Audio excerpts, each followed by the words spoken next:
Bien, jóvenes, vamos a continuar entonces con la discusión de este tipo de movimiento.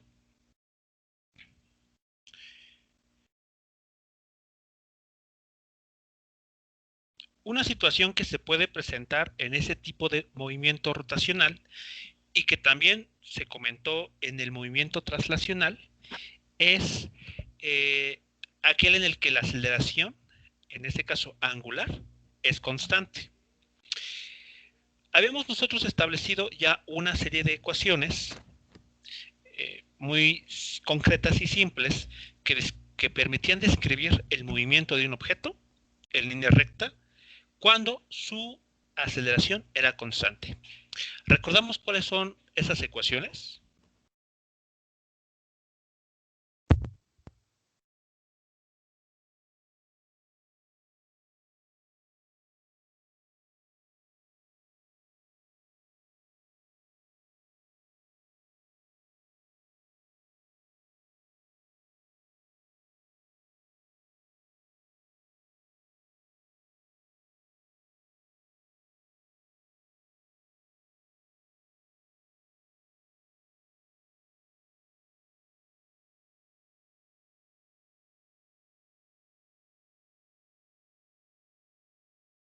¿De cuál, perdón, profe? Las ecuaciones que se utilizan para describir un movimiento con aceleración constante efectuada en una línea recta. Digamos el eje X, por ejemplo.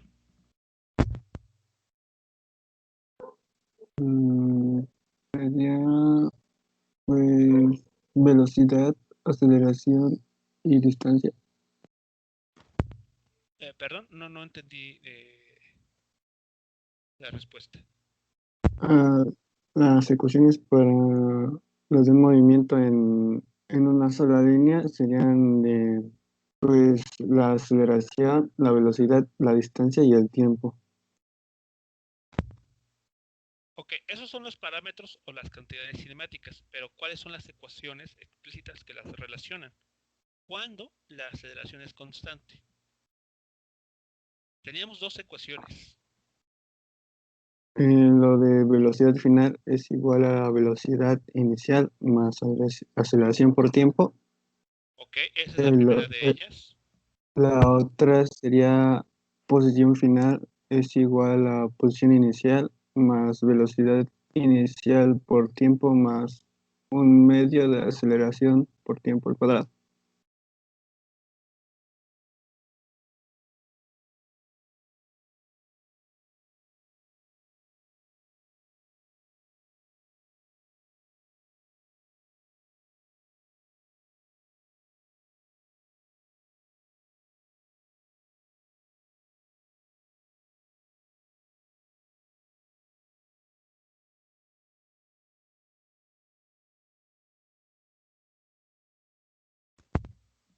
Así es, esas serían las ecuaciones que en su momento estuvimos ocupando para describir el movimiento de una partícula, de un objeto, en línea recta. Bueno, estas ecuaciones, recuérdenlo muy bien, son válidas única y exclusivamente cuando la aceleración es constante. Si la aceleración con la que un objeto no es constante, depende del tiempo, depende de la posición o depende de alguna otra variable, estas ecuaciones ya no son válidas. Bueno, en ese sentido, para el movimiento rotacional vamos a hablar de algo similar. Vamos a considerar el caso en el que la aceleración angular con la que un objeto está rotando se toma como constante. En esta situación partimos de esta ecuación. Esa es la definición para la aceleración, la derivada de la velocidad angular respecto al tiempo. Si integramos esta ecuación, como se muestra aquí en la pantalla, lo que obtenemos es el siguiente resultado. Este resultado nos está diciendo cómo cambia la velocidad angular o cómo depende del tiempo según esta ecuación. Comparemos esta ecuación con la que teníamos para el movimiento en una línea recta. Pueden ver que es muy parecida. Tendremos lo que llamamos una velocidad angular final igual a velocidad angular inicial más la aceleración angular por el tiempo. Así que esta ecuación se parece mucho a la del movimiento traslacional, porque ambas ecuaciones son válidas cuando el movimiento se ejecuta con aceleración constante.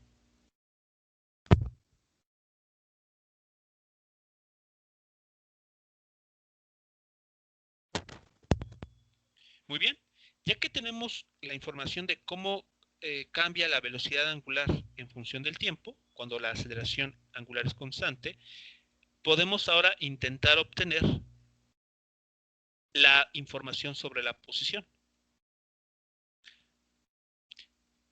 Sabemos que la velocidad angular es la derivada de la posición angular respecto al tiempo. Aquí está la ecuación. Si esto lo integramos, hacemos la integración como se muestra en esta cantidad de la pantalla, con esos límites de integración, y ocupamos que esta omega que aquí aparece es esta función, obtenemos el siguiente resultado.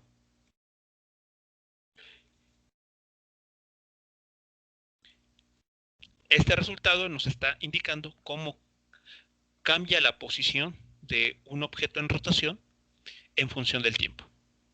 Depende de la posición inicial que tenía, de la velocidad angular inicial, de la aceleración angular, que es constante, así como del tiempo. Y comparemos esta ecuación con la que teníamos para el movimiento en una línea recta, y podemos notar que hay mucha similitud.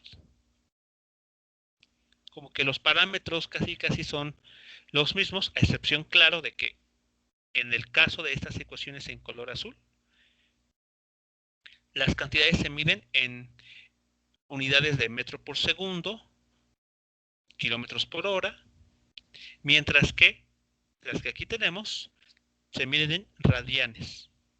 Radianes sobre segundo, radian sobre segundo cuadrado, o simplemente radian si hablamos de la posición.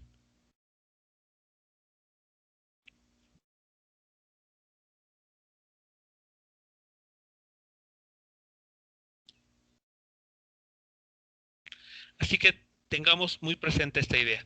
Estas ecuaciones que hemos obtenido aquí y que están mostrados en la pantalla son válidas únicamente cuando la rotación que ejecuta un cuerpo rígido alrededor de un eje se efectúa con aceleración angular constante.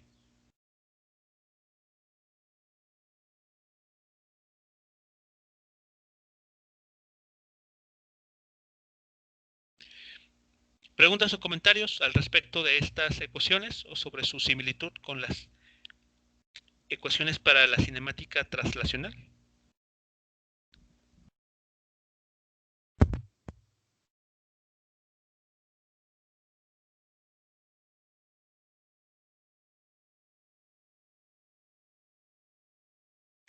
Profe, Sí. ahí cuando la aceleración angular es constante, sería como la animación que nos mostró usted.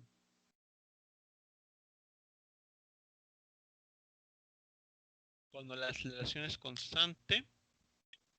Bueno, yo vi que el vector de la aceleración apuntaba hacia el centro del círculo. Ok. Ya entendí. Justamente ese es el siguiente tema que vamos a revisar a continuación. Porque, a ver, nótese lo siguiente, bueno, lo que estoy comentando en este punto. Estas ecuaciones, esta pareja de ecuaciones, son válidas únicamente cuando hay aceleración angular constante. Al igual que las que tenemos aquí arriba, en la esquina, estas de color azul. Son válidas cuando la aceleración lineal, medida en el sistema internacional como metro por segundo cuadrado, también es constante. Así que bueno, aquí hay como una cierta similitud. Pareciera que hay una cierta analogía entre el movimiento traslacional, que vimos casi al inicio del segundo parcial y este nuevo movimiento, el movimiento rotacional. Bueno, para encontrar esa relación y para dar justamente la respuesta a la pregunta de la animación, vamos a ver lo siguiente.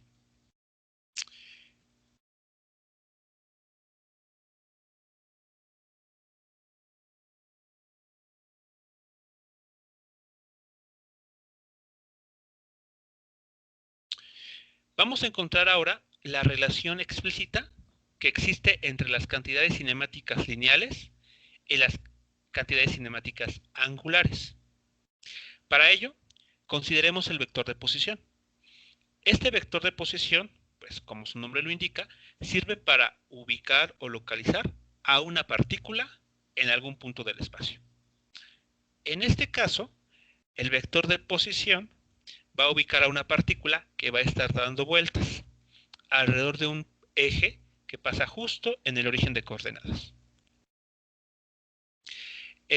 Esta circunferencia que tenemos aquí tiene un radio r, así que la distancia que hay entre el eje de rotación, que está en el origen, y nuestro cuerpo rígido, va a ser constante.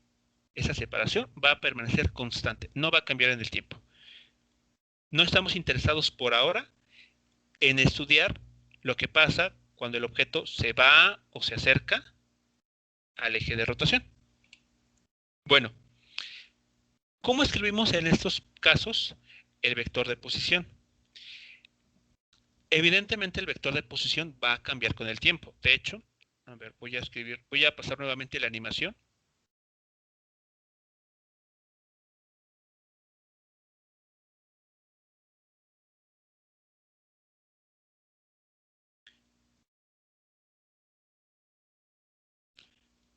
Vamos a concentrarnos solamente en el movimiento. Tenemos este insecto, esta Catarina, moviéndose en una trayectoria circular. Así que el eje de rotación o el punto fijo alrededor del cual se está moviendo está en el origen de esta circunferencia. En el panel de la derecha podemos ver cómo se comporta su vector de posición.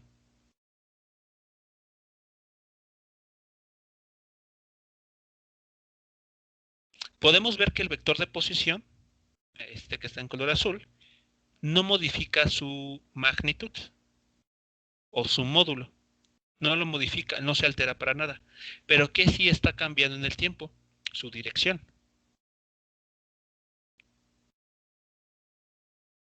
Aquí, por ejemplo, el vector de posición apunta en la dirección y negativa. En un tiempo posterior, apunta en dirección x positiva. Y positiva, x negativa. Y así, cualquier otra posición en algún otro cuadrante. Aquí lo importante entonces es identificar que el vector de posición depende del tiempo. No porque cambia su módulo, sino porque está cambiando su orientación o su dirección. Bien, así que bueno, teniendo esto en cuenta, teniendo en cuenta que el vector de posición depende del tiempo,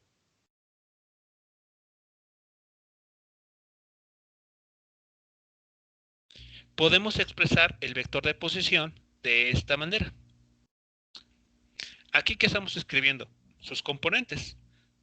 Recordemos que cualquier vector se puede escribir como componente X del vector, dirección Y, más componente Y, dirección J. Es lo que estamos escribiendo en este caso. Aquí está la componente X del vector y aquí está la componente Y del vector de posición. Pero ¿qué más hay que recordar del tema de vectores? Bueno, que la componente X de un vector, ¿a qué es igual? Al módulo del vector por el coseno del ángulo que se está formando entre el vector y el eje X positivo. Así que por esta razón se hizo esta sustitución. El módulo de este vector es r, el radio de la circunferencia, y coseno del ángulo θ.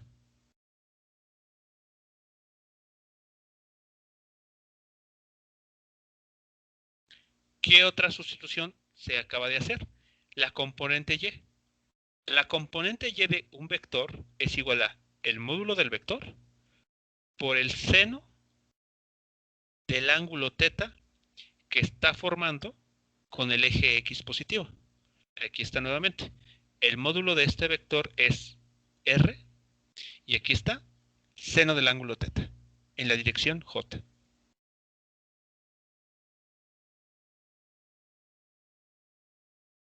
¿Hasta aquí alguna pregunta o comentario sobre este resultado?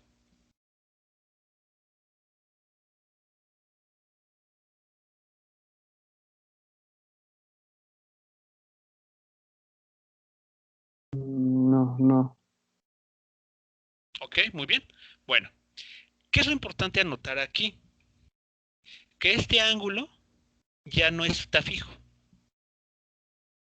Antes, cuando vimos en el primer parcial o en el segundo, cuando hablamos del ángulo que hace un vector con el eje x positivo, siempre decíamos, hablábamos de un ángulo específico, 30 grados, 20 grados, la cantidad que ustedes gusten. Pero era porque el vector no cambiaba de dirección. Asumíamos que la dirección se mantenía sin cambios. Aquí no está pasando eso. Conforme este objeto o conforme el insecto en la animación va dando vueltas, este ángulo pasa, por ejemplo, de valer 0 a valer pi medios, a valer 100, a valer pi, 3 medios de pi, 2 pi y algún otro valor, el que se puedan imaginar. Así que en este caso, este ángulo, sí depende del tiempo. Así que por esa razón, estamos indicándolo aquí. Θ, el ángulo θ es una función del tiempo. Bueno, hasta aquí, pues, tal vez la forma de expresar el vector de posición sea algo nuevo, pero realmente no hemos utilizado algo que no conozcamos. Tomamos un vector de posición, lo expresamos en términos de sus componentes, y a su vez estas componentes las expresamos en términos del modo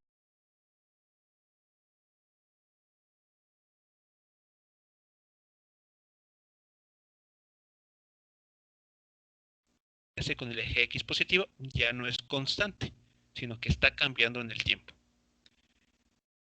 Bueno, ya que tenemos el vector de posición, ¿qué pasa si derivamos a ese vector respecto al tiempo?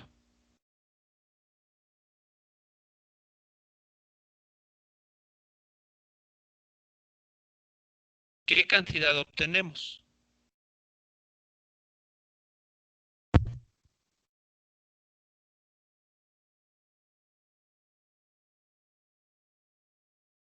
Su velocidad. Exactamente. Obtenemos la velocidad con la que esta partícula está dando vueltas. Bien, pues vamos a obtener la derivada. Vamos a obtener la derivada del vector de posición que tenemos líneas arriba. Así que habrá que derivar este término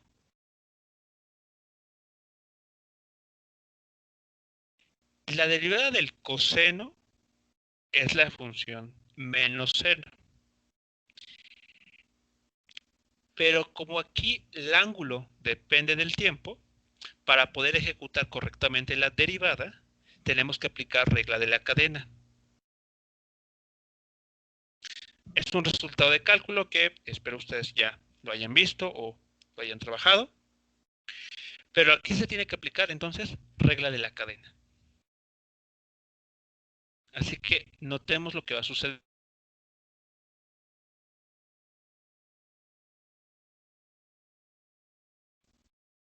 del ángulo teta, que depende del tiempo.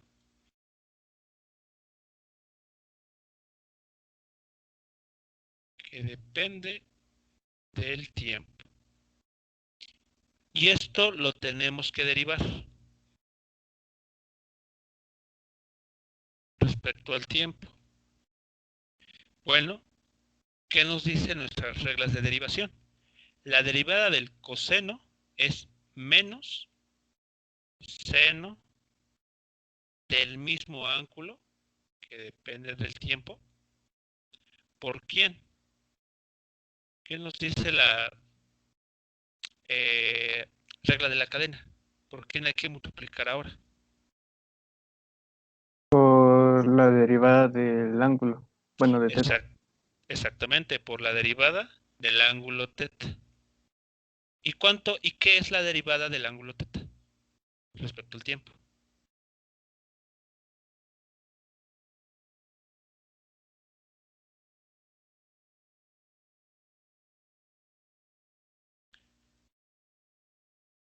¿Cómo habíamos nombrado a la derivada de la posición angular respecto al tiempo?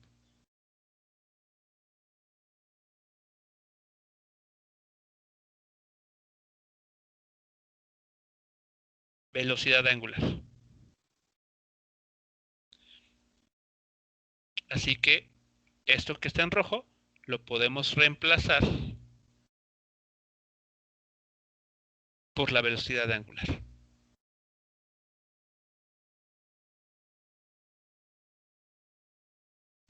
Algo similar se va a hacer con el ángulo, bueno, con el seno del ángulo teta. Aquí nuevamente tenemos un término que depende del tiempo, así que si aplica regla de la cadena, habrá que en algún momento multiplicar por la derivada de teta respecto al tiempo. Pero esa cantidad, ¿quién es? La velocidad angular.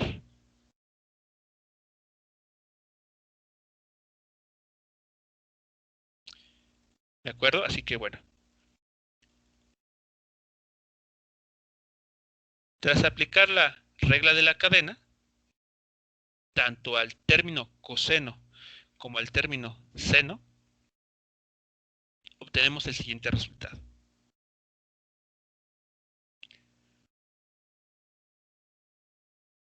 Así quedará. Esa es la expresión para la velocidad como función del tiempo. Si nosotros dibujáramos ese vector de velocidad, lo que encontraríamos es lo siguiente.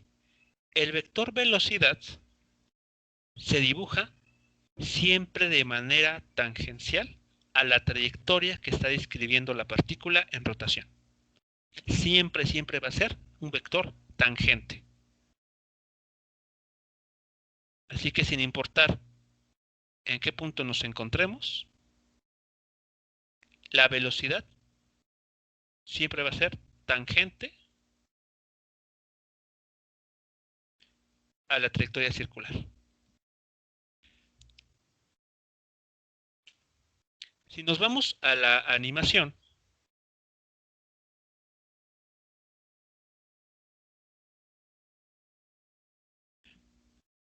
vamos a mostrar ahora el vector velocidad.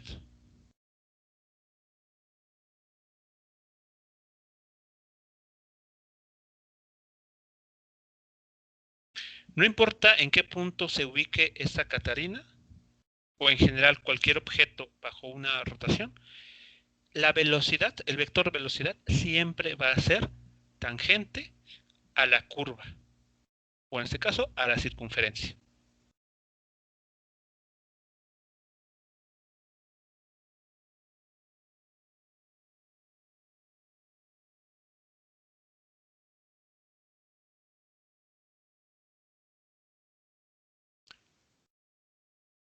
Y si queremos dar la expresión explícita para la velocidad, pues es la que tenemos justamente aquí. Así depende la velocidad del tiempo. Como podemos ver, aquí hay una dependencia con un ángulo. Y es porque cada vez que la partícula se va moviendo, el vector velocidad va cambiando de orientación. A veces está apuntando hacia el eje Y negativo, otras veces hacia el eje Y positivo, y así va cambiando su dirección.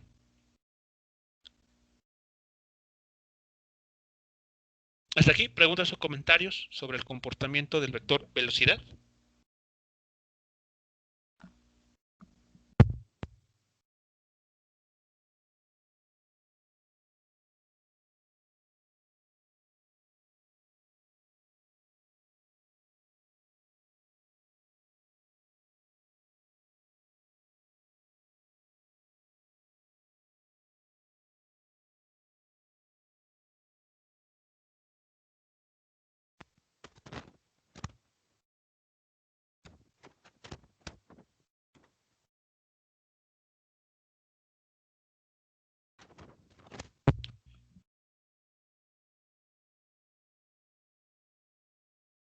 Otro detalle a tomar en cuenta es el siguiente. Si a este vector le calculamos su módulo, lo que vamos a encontrar es lo siguiente. El módulo de este vector, del vector velocidad, es igual a el radio de la circunferencia por la velocidad angular.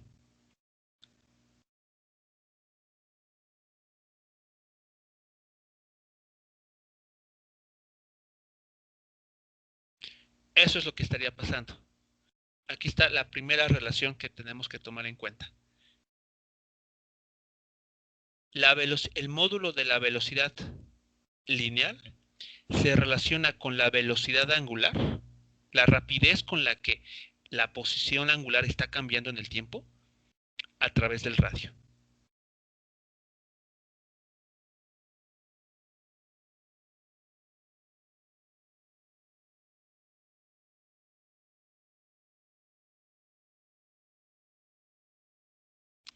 ¿De acuerdo? ¿Y esta ecuación qué nos estaría diciendo? Bueno, pues, a ver, consideremos la siguiente situación. Yo supongo que pues, todos ustedes, o tal vez la mayoría, en el peor de los casos, pero creo que todos, conocemos los discos compactos.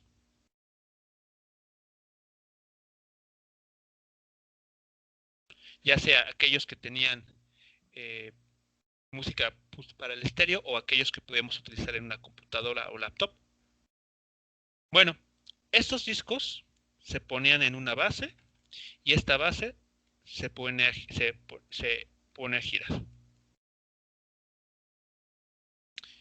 Bueno, este tipo de objetos están experimentando un movimiento rotacional. Están girando alrededor de su punto central. Así que tienen una velocidad angular. El disco está rotando, el disco compacto está rotando con una velocidad angular. Si por alguna razón, por ejemplo, una hormiga se colocara muy cerca del radio interno, experimentaría una velocidad lineal. Aquí está la relación. Si el disco se está moviendo con una cierta velocidad angular, multiplicando esa velocidad por el radio, es decir, por qué tan alejados estamos del eje de rotación, podemos obtener con qué velocidad lineal nos estamos moviendo. Pero ¿qué pasa si esta hormiga camina y se localiza más cerca del borde externo? ¿Qué sospechan que pasaría con la velocidad lineal que experimenta en comparación al caso previo, cuando se encontraba en esa posición?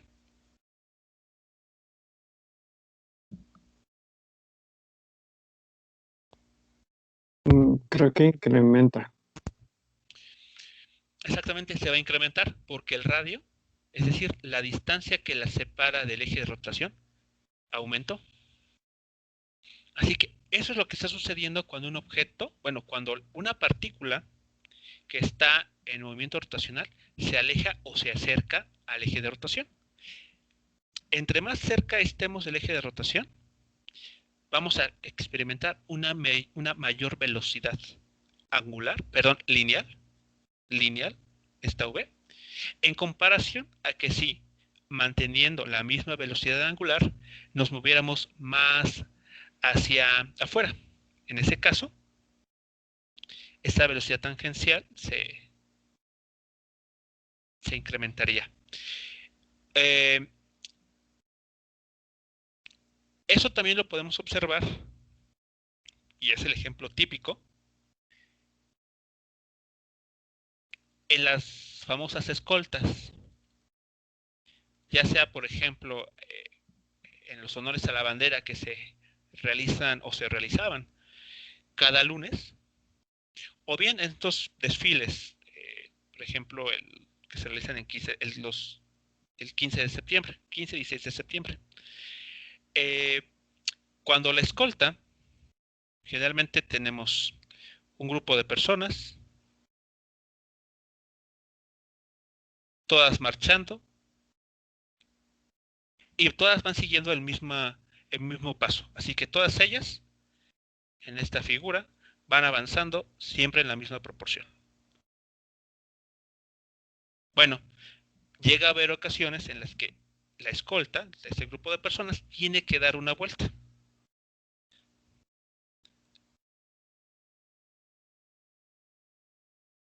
Digamos, tiene que rotar. Aquí, por ejemplo, vemos que el punto central, el tercer punto ahí, no se mueve. Gira sobre su propio eje. Pero por el contrario, ¿qué pasa con el punto más alejado? Ese punto más alejado se está moviendo con una mayor velocidad. Hablando de la escolta, las personas que estén alejadas del eje de giro, que en este caso está justamente aquí, se tendrían que mover con una mayor velocidad para mantener el paso de todos, para que esta figura no se pierda y se siga manteniendo lo más recta posible.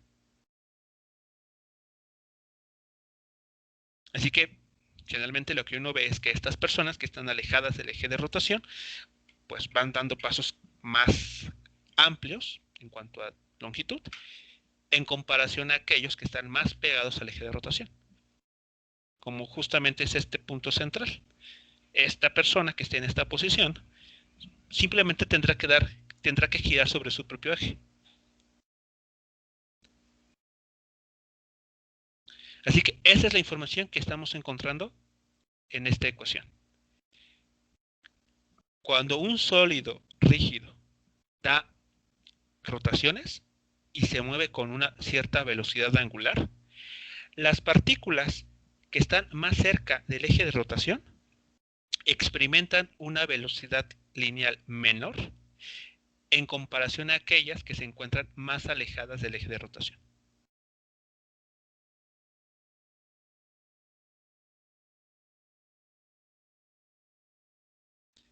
¿Preguntas o comentarios sobre la velocidad?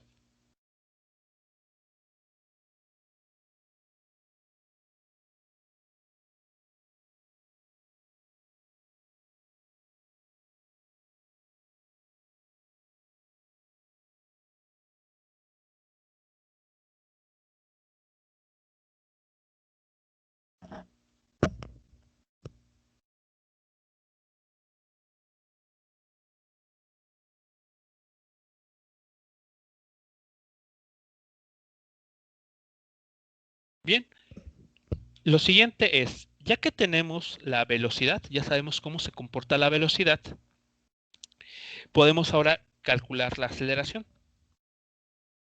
Así que habrá que derivar esta función respecto al tiempo. Así que tendremos que derivar la componente x de la velocidad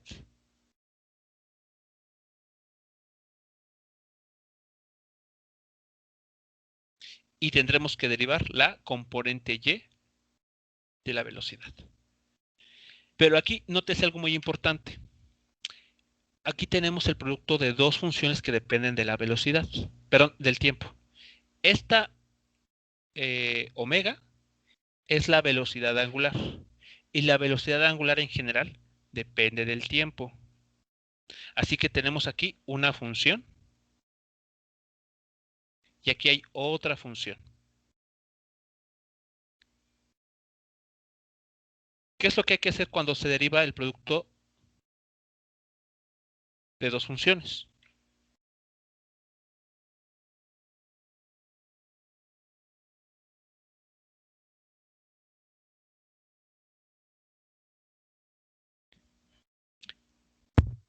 ¿Qué nos dicen nuestras reglas de derivación al respecto? Si tenemos dos funciones f y g multiplicándose y hay que derivar esa multiplicación, ¿qué debemos obtener como resultado? Sería, bueno, tendríamos el primer término por la derivada del segundo Muy bien, más el, ay, más la derivada del primero por el segundo término. exactamente. Esa es la regla del producto para la derivación. Así que lo que estaríamos haciendo u obteniendo es que cuando derivemos la componente x, estamos de acuerdo que vamos a obtener dos términos, porque así lo dicta la regla del producto. Vamos a obtener dos términos que van a estar sumándose. Y cuando derivemos la componente y, también vamos a tener dos términos que se van a estar sumando.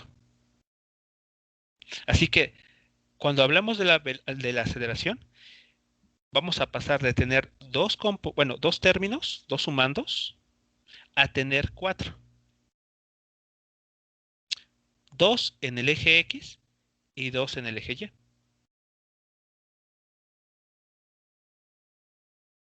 ¿Sí queda claro esta, esta parte que tendríamos a la hora de derivar?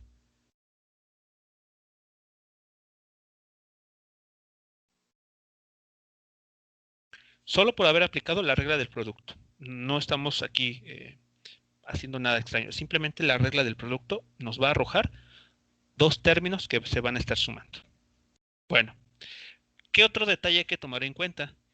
Que a la hora que se derive la función seno o bien la función coseno, tendremos que aplicar nuevamente la regla de la cadena. Así que también es un detalle que hay que tomar en cuenta. Se vuelve a aplicar regla de la cadena. Y aparte, cuando lleguemos al paso en el que tenemos que derivar omega respecto al tiempo, ¿esto por quién lo podemos sustituir?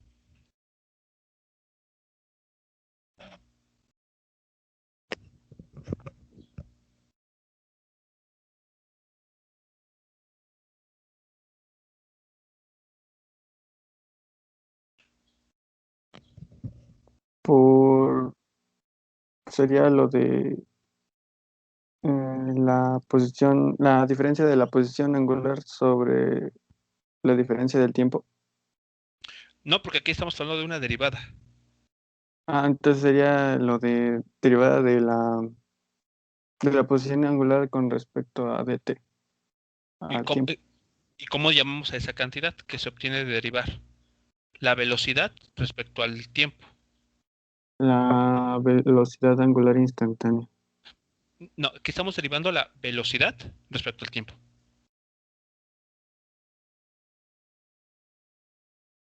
Es la aceleración. Ah, ¿Ok? Digamos, en los pasos que tenemos que hacer aquí, que no vamos a mostrar explícitamente, cuando lleguemos al cálculo de derivada de velocidad angular respecto al tiempo, podemos sustituirlo por aceleración angular. Así que bueno, esto en general son los pasos que hay que seguir. No los vamos a hacer explícitamente, solamente nos vamos a ir al resultado, pero pues no está de más que ustedes lo intenten para mostrar que se llega al mismo, la misma ecuación. Bien, Eso es lo que se estará obteniendo. La aceleración, que se obtiene como la derivada de la velocidad, esto que está aquí arriba, respecto al tiempo, da como resultado estos cuatro términos. Ya aplicamos regla de la cadena, ya sustituimos por alfa al valor de la derivada de omega respecto al tiempo. Nótese que tenemos cuatro términos, dos para el eje X, dos para el eje Y. Pero también podemos notar que hay términos que tienen factor en común. Por ejemplo, las dos ecuaciones de arriba tienen como factor omega cuadrada por R. Y las ecuaciones que están abajo, las dos de abajo, tienen como factor común R por alfa. Es decir, R por la aceleración angular. Bien, pues vamos a aprovechar estos factores en común para agrupar. El primer grupo será este. Los que tienen como término común R por omega cuadrada. Los segundos serán estos. Los que tienen como factor común R por... perdón, los primeros tendrán como factor común R por omega cuadrada y los segundos tendrán como factor común R por alfa.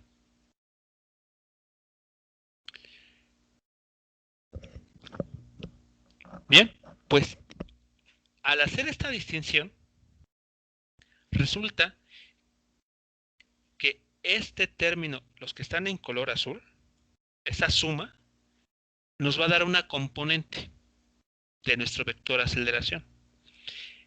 Mientras que los términos que están en color, encerrados en color verde, nos van a dar otra componente de la aceleración. Para que esto quede claro, tenemos este dibujo. Eso es lo que estaría sucediendo.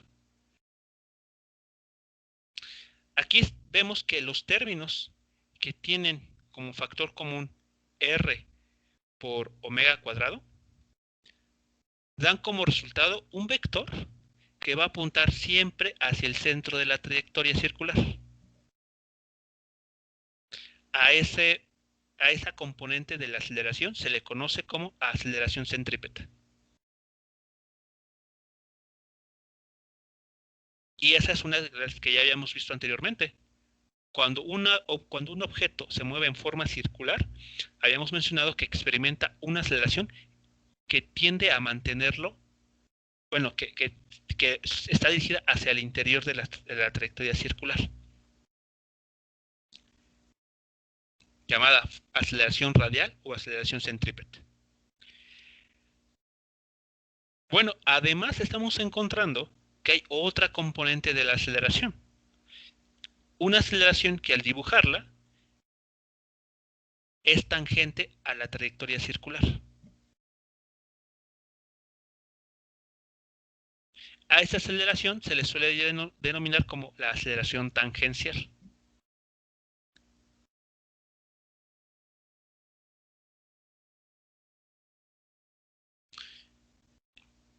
Así que lo que estamos obteniendo es que cuando un objeto está en movimiento rotacional, su vector aceleración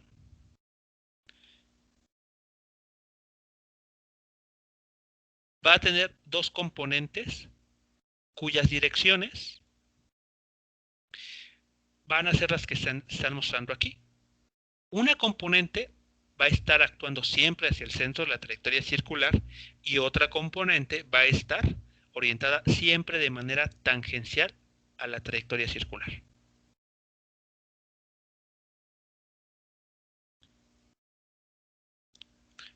Así que el vector aceleración tangencial va a estar siempre apuntando de forma tangencial, mientras que la otra componente va a estar apuntando siempre hacia el centro de la trayectoria circular.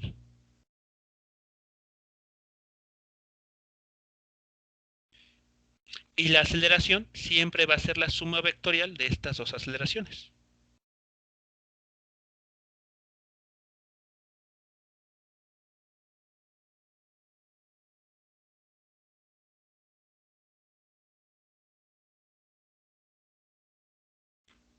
Así que en color blanco se está representando la aceleración que experimenta una partícula en rotación.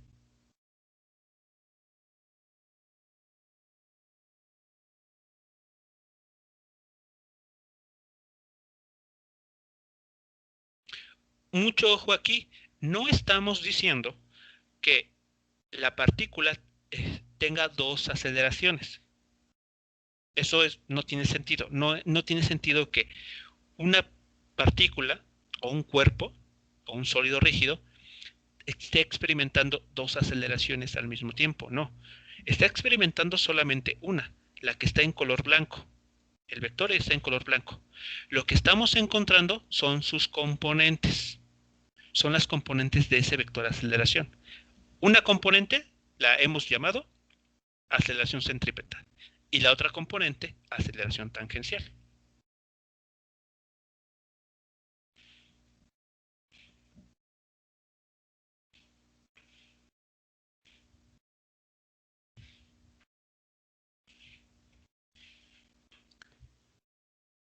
Nos vamos a la animación.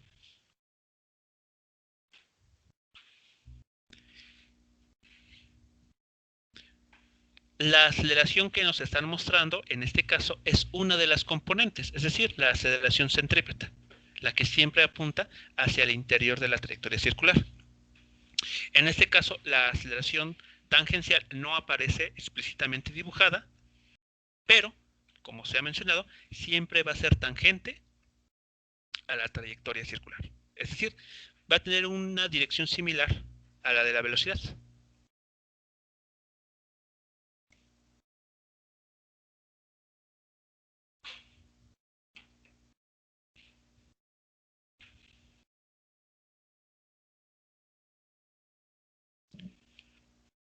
Preguntas o comentarios al respecto de la aceleración para una partícula u objeto en rotación.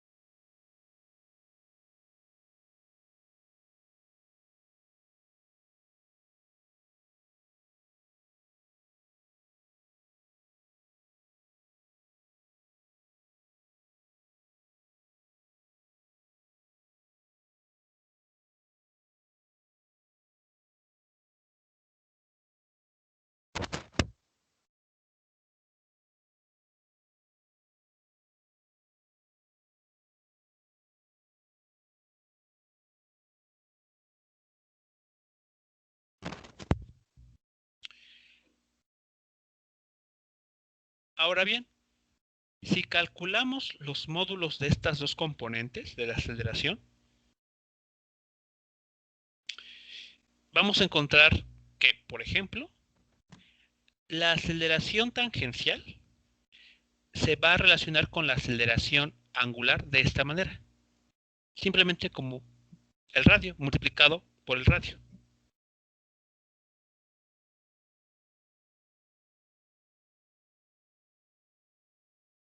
Así que esta componente de la aceleración, la que siempre es tangente a la trayectoria circular, es igual a r veces el valor de la aceleración angular. ¿Qué pasa, por otro lado, con la aceleración centrípeta? Si calculamos su módulo, encontraremos que su módulo es igual a r, el radio de la trayectoria circular, por la velocidad angular al cuadrado. O bien, si recordamos esta ecuación que comentamos hace no mucho, hace unos minutos, cuando hablamos de la escolta o de la hormiga en un disco compacto, Si ocupamos esta ecuación y la sustituimos aquí, estaremos obteniendo esta relación que ya habíamos nosotros utilizado. La aceleración centrípeta en módulo es igual a el módulo de la velocidad elevado al cuadrado entre el radio de la circunferencia.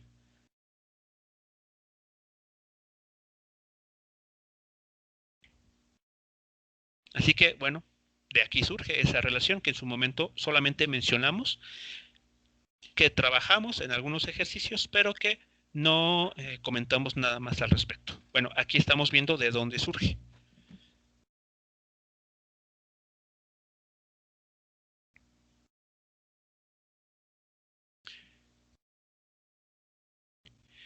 Vale la pena mencionar lo siguiente.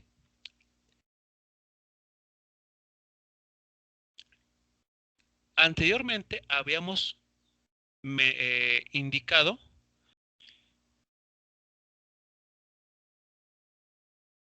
aquí está justamente en este problema, este famoso problema del estudiante que se sujeta de una cuerda para después saltar hacia el interior de un lago. Vemos que en su momento platicamos de que cuando hacíamos la descomposición de fuerzas, mencionamos una aceleración aquí presente, una aceleración tangencial. En este ejercicio, realmente lo que nos interesaba era calcular la aceleración centrípeta. Y en aquella ocasión solamente se mencionó que en esta otra, que existe otra componente para la aceleración, pero que como tal no íbamos a tomar en cuenta, así que se quedó simplemente como un indicio ahí. Bueno, ahora estamos viendo que esta componente de la aceleración también está relacionada y surge del hecho de que tenemos una partícula rotando.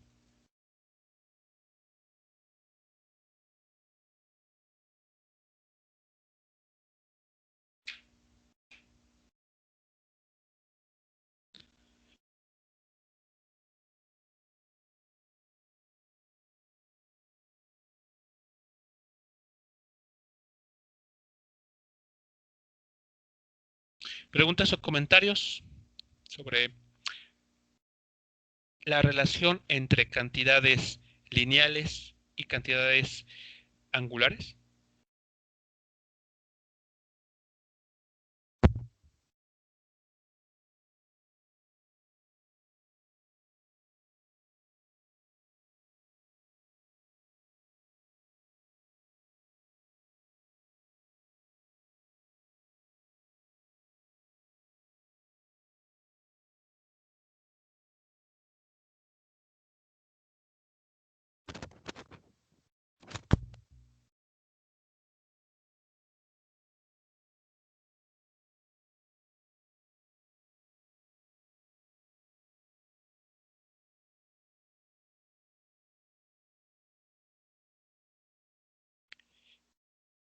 Bien, para finalizar la parte conceptual de lo que estamos llamando movimiento rotacional, vamos a mencionar la llamada frecuencia de rotación, que se suele denotar con la letra F.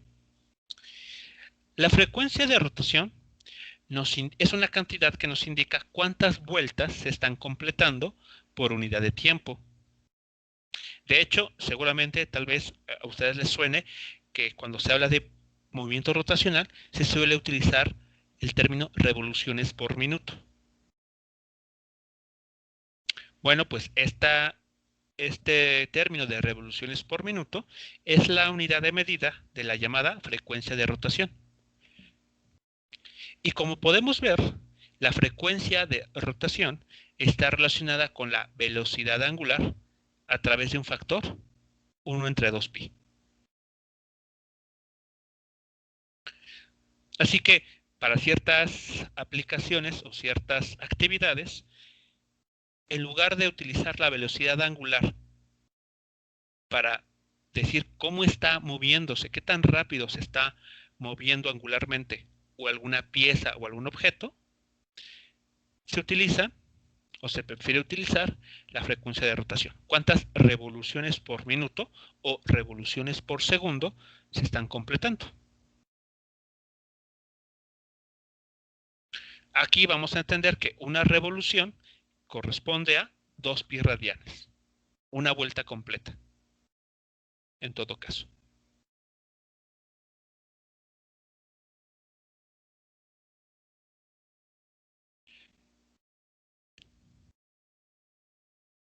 Bien, pues todo esto que vimos hasta este momento es lo que conforma la cinemática rotacional. Realmente mucho de la cinemática rotacional ya se ha visto, al menos conceptualmente hablando. Posiciones, desplazamientos, velocidades promedios o instantáneas, aceleraciones promedios y aceleraciones instantáneas, cuando se ve el movimiento traslacional. ¿Y qué decir sobre el movimiento rotacional con aceleración constante? Como podemos ver, las ecuaciones que describen ese tipo de movimiento son muy parecidas o tienen mucho parecido a las que nosotros vimos ya en su momento para el movimiento en una línea recta, también con aceleración constante. La única diferencia, y realmente importante, es que a diferencia de que ese movimiento se ejecute en línea recta, aquí el movimiento es periódico. ¿Qué quiere decir esto? Que conforme el objeto está dando vueltas alrededor de un eje fijo, después de cierto tiempo va a estar regresando a la misma posición angular. Eso lo podemos ver justamente en la animación.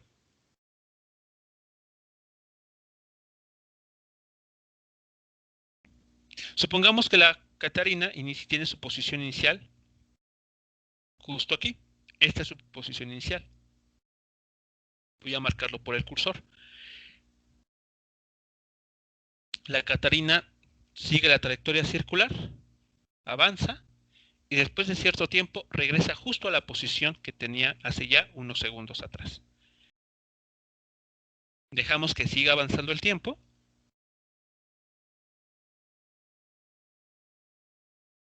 Y la Catarina regresa nuevamente, pasa nuevamente por esa posición. Eso es lo característico de ese tipo de movimiento rotacional, que es periódico. En comparación al movimiento en línea recta, cuando un objeto se sigue de largo en una dirección, en cierta dirección, se puede ir alejando tanto como quiera del origen de coordenadas. Mientras que en este tipo de movimiento, llamado movimiento rotacional, no ocurre eso. A menos, claro, que el radio se vaya incrementando. Que está, por ejemplo, un movimiento en espiral. Un movimiento en espiral es un buen ejemplo en el que vemos que la partícula podría estarse alejando del centro del eje de rotación mientras sigue moviéndose de forma más o menos circular. Pero bueno, ese movimiento de espirales no forma parte de lo que vamos a ver. Nos vamos a concentrar en aquellos movimientos que sí son 100% periódicos.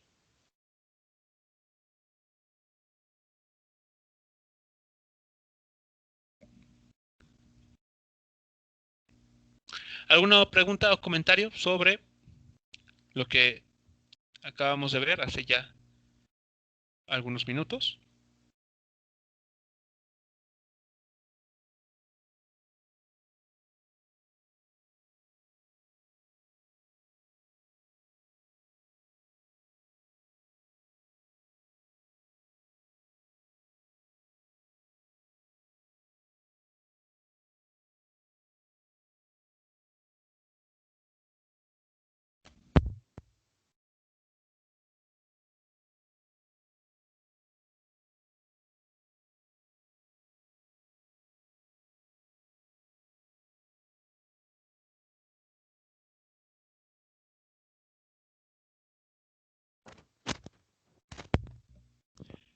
Bueno, el tiempo nos permite ver al menos un ejercicio de este tema, así que el ejercicio que vamos a resolver consiste en lo siguiente.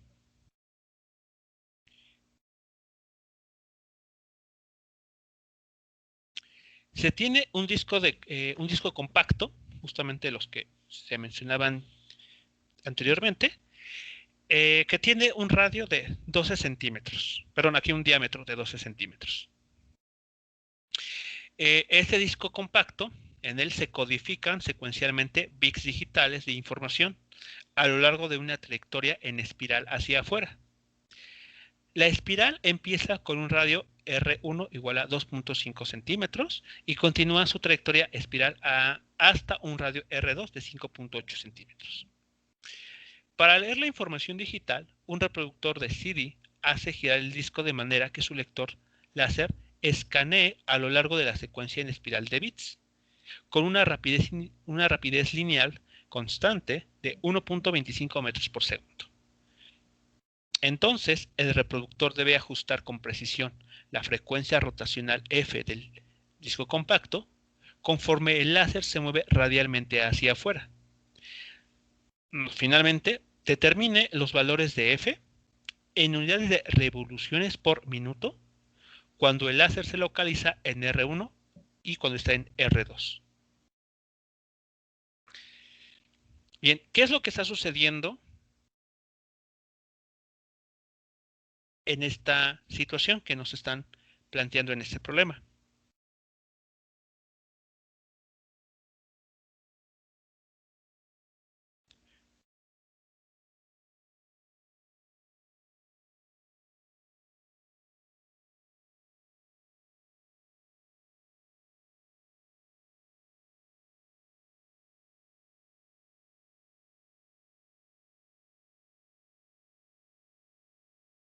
Bien, vamos a considerar esta figura.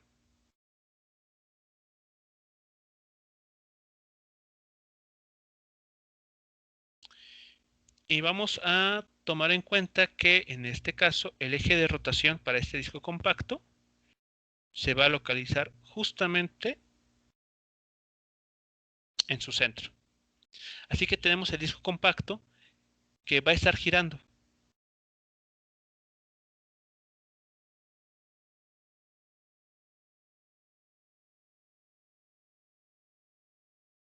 Bueno, tenemos este disco que está girando, tiene un valor de radio interno R1.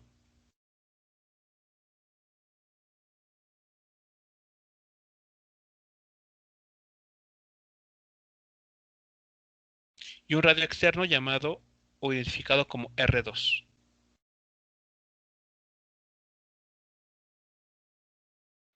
Bien. Lo que sucede cuando un disco compacto se utiliza para grabar música, videos o algún otro tipo de archivos, o incluso también para leerlo, es que se utiliza un rayo de luz láser que va haciendo marcas en la superficie del disco compacto.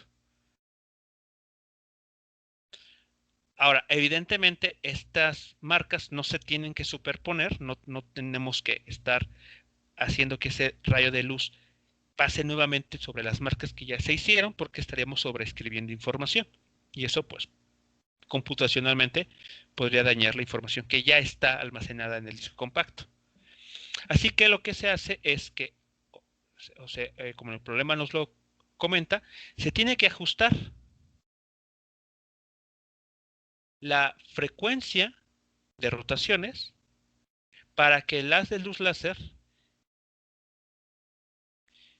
vaya grabando información a la vez que se está moviendo hacia afuera, digamos en dirección hacia el radio externo del disco compacto. Nos comentan que este movimiento, esta construcción se está realizando con rapidez lineal constante. Así que este disco está girando de tal manera que la velocidad lineal es constante.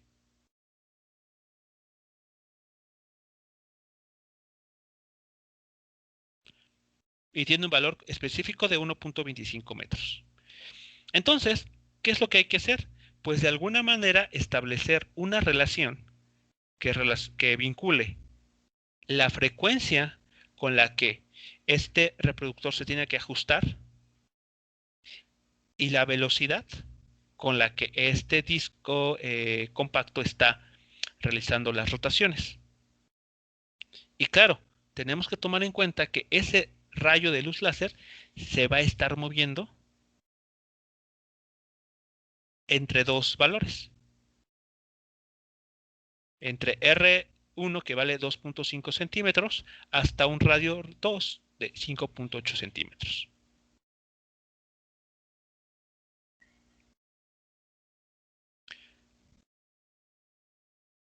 ¿Por dónde se podría iniciar para comenzar a vincular los términos que aquí aparecen?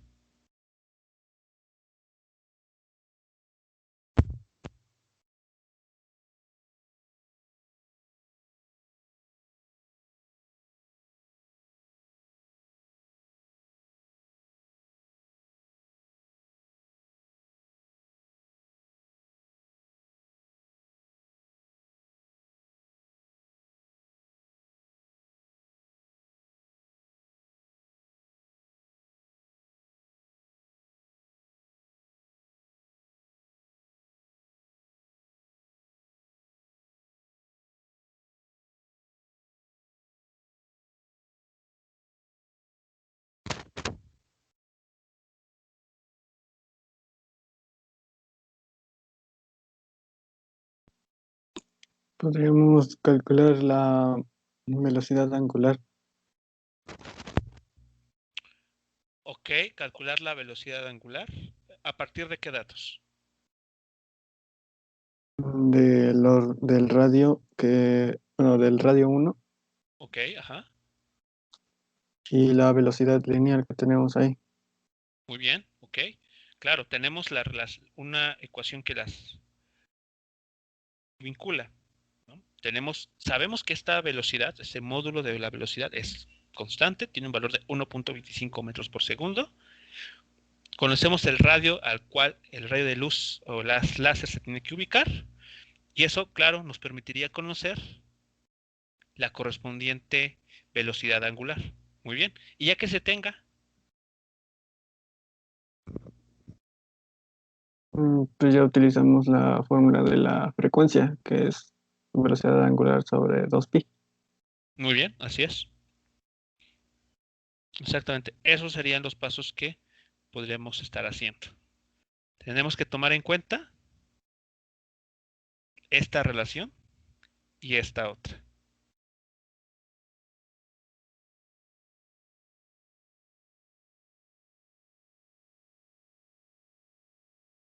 A nivel de ecuaciones, lo que estaríamos haciendo es lo siguiente.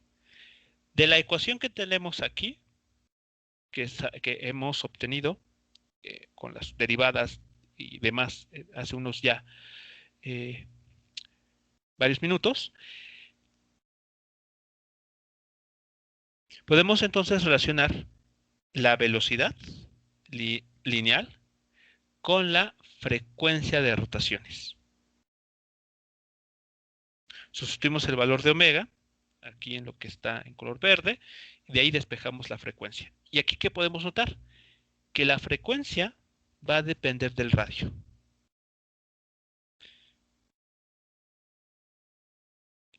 Lo que esperamos es que conforme el radio vaya aumentando, la frecuencia de oscilaciones o de rotaciones tiene que ir decreciendo. Bueno, pues pongamos todo en marcha. Hagamos las sustituciones que aparecen aquí. Vamos a llamar F1 a la frecuencia de rotaciones que se tienen cuando el rayo de luz láser se encuentra en el radio R1, que tiene un valor de 2.5 centímetros.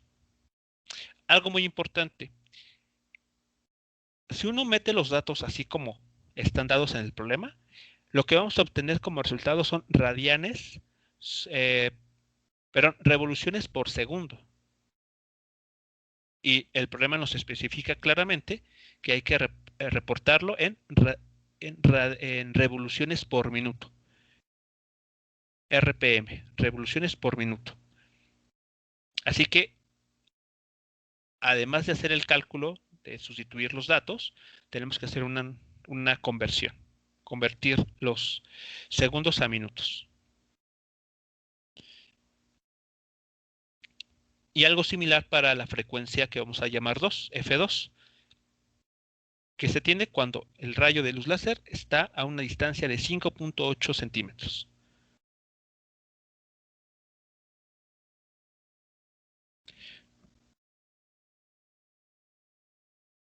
Muy bien, ¿cuáles serían los resultados en cada caso? Ya expresado en revoluciones por minuto.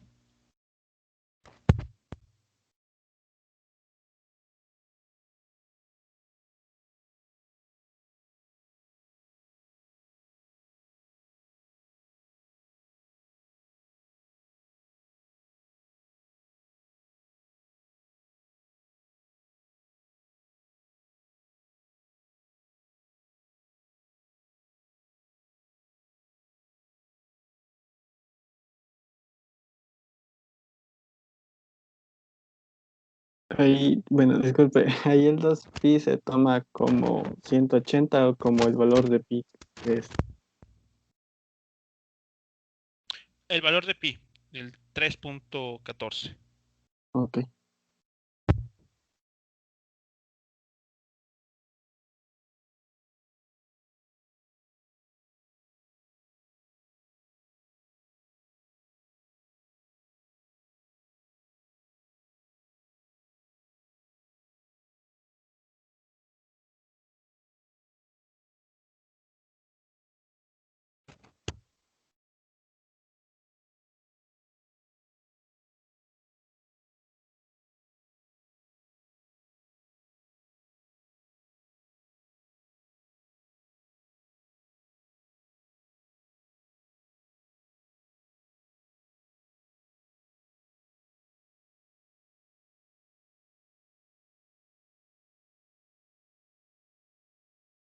El primero me da el valor de 0.2984.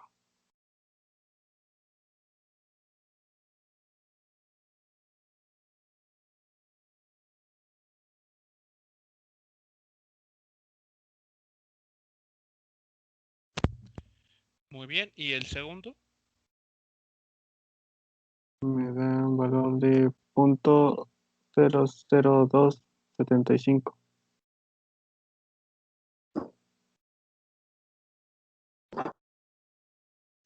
65, perdón, o 75. 75.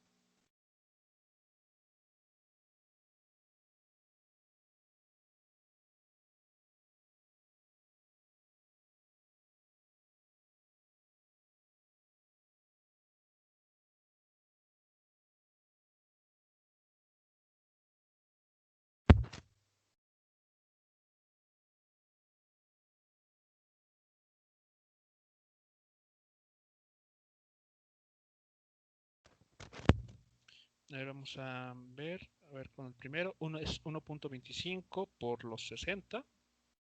Y todo esto se tiene que dividir por 2pi por 0.025. No, se debe obtener un valor de 477.46.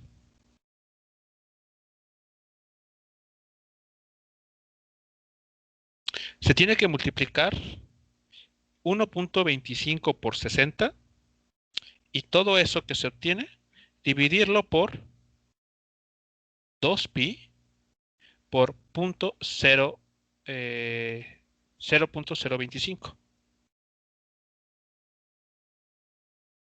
A mí me había dado 477.70. sí deben andar del orden de 400, bueno, de centenas, ¿no? Porque sí, esto equivaldría a decir que por cada minuto que pasa, ni siquiera completa media vuelta.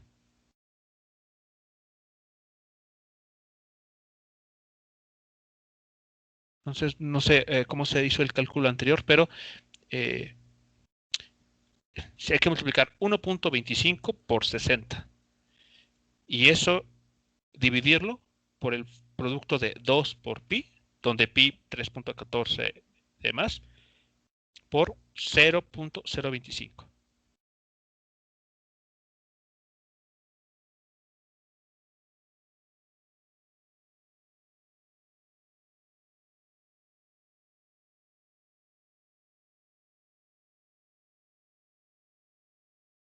Y el de abajo, sí, también sería una cantidad muy, muy pequeña.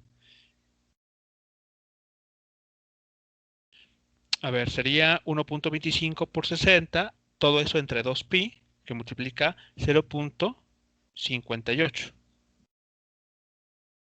Y en este caso se obtienen 205.8. Entonces fue el problema ahí de meter en la calculadora los datos. Así que bueno, hay que ser cuidadosos. Bien, pues podemos ver que en efecto la frecuencia de rotaciones para un radio más grande se tiene que ver disminuido.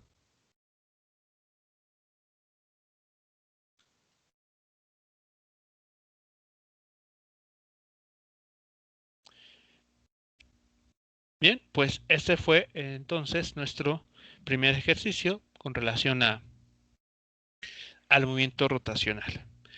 La siguiente clase continuaremos con algunos otros ejercicios que tienen que ver con este tipo de tema y posteriormente avanzaremos con otros conceptos que son igualmente importantes en la parte de cinemática y dinámica rotacional. Preguntas, comentarios sobre lo visto el día de hoy, sobre el problema último.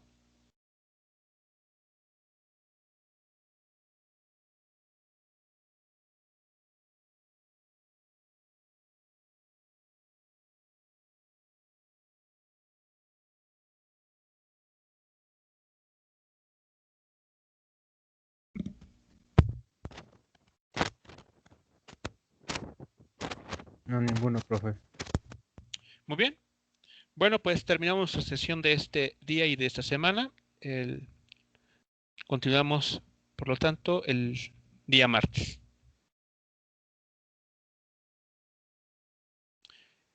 Hasta luego, buena tarde. El link para registrar ciencia ya se encuentra en el chat.